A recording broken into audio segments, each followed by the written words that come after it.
Bismillahirrahmanirrahim. Assalamualaikum warahmatullahi wabarakatuh. Perkenalkan, nama saya Intan Astrida dengan NIM 500220029. Di sini saya akan mempresentasikan mengenai anatomi hidung dan sinus paranasalis. Yang pertama, saya akan mempresentasikan mengenai hidung. Nah, hidung itu terdiri dari hidung eksternal dan juga hidung internal. Hidung eksternal ini bisa kita sebut juga dengan kerangka hidung. Nah, yang terdiri dari atas tulang dan tulang rawan, jaringan ikat.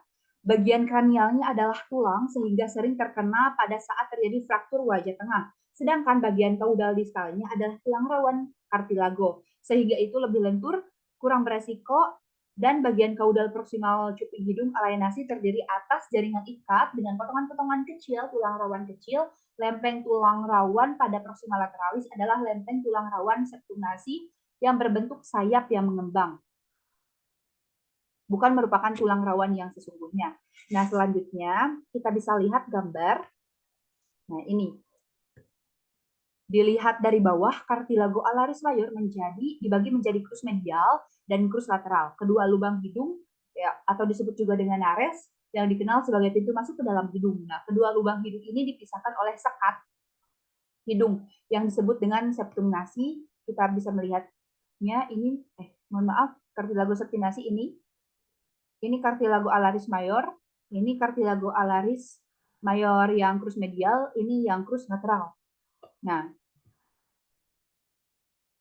yang bagian bawahnya berupa tulang rawan dan berukuran kecil-kecil. Selanjutnya, kita akan ke hidung bagian dalam yang terbentuk oleh medial dan juga lateral.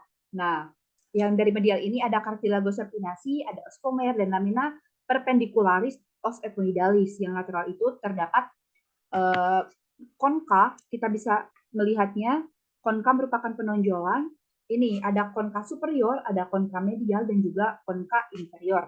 Di bawah konka ini ada yang disebut dengan meatus, yaitu meatus superior, meatus medial, dan juga meatus inferior.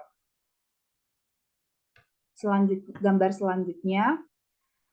Nah, rongga hidung itu memiliki 4 dinding. 4 dinding. Yang pertama itu dinding atap atau yang tersusun atas os nasal, os frontal, dan os ethmoidal. Selanjutnya ada dinding bawah, yaitu ada maksila dan os palatinum. Nah, selanjutnya ada dinding lateral dengan maksila, ada os nasal, os lacrimal, dan os ethmoidal, os palatinum, dan concha nasalis inferior. Nah, kita akan bahas maksila.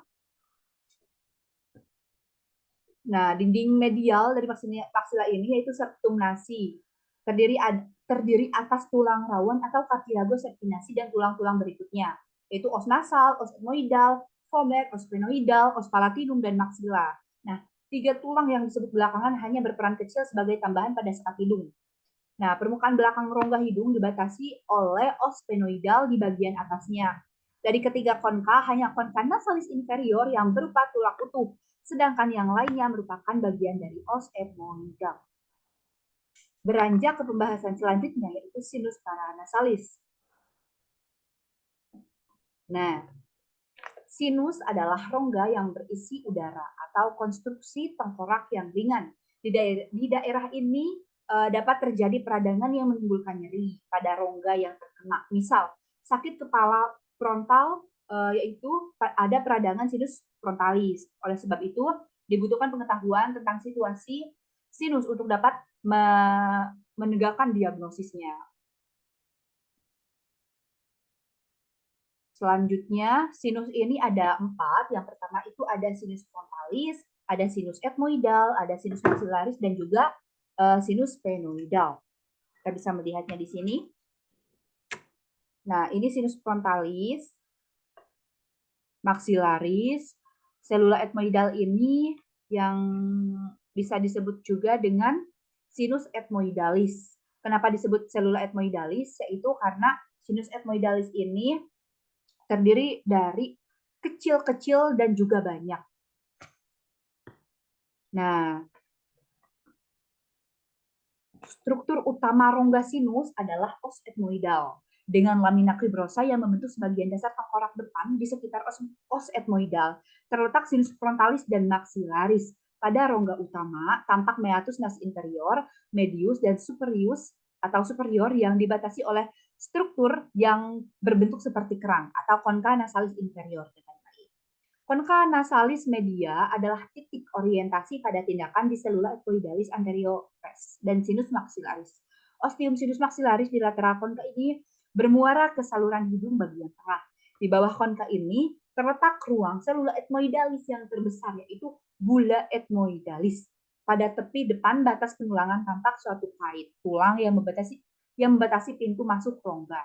Nah, selanjutnya, apa saja fungsi dari sinus? Yang pertama itu pengatur kondisi udara, ada produksi mukus, selanjutnya ada membantu keseimbangan kepala, selanjutnya ada memperingan kranium dan fonasi atau resonansi suara. Mungkin presentasi dari saya cukup sekian. Terima kasih atas perhatiannya. Mohon maaf apabila ada salah.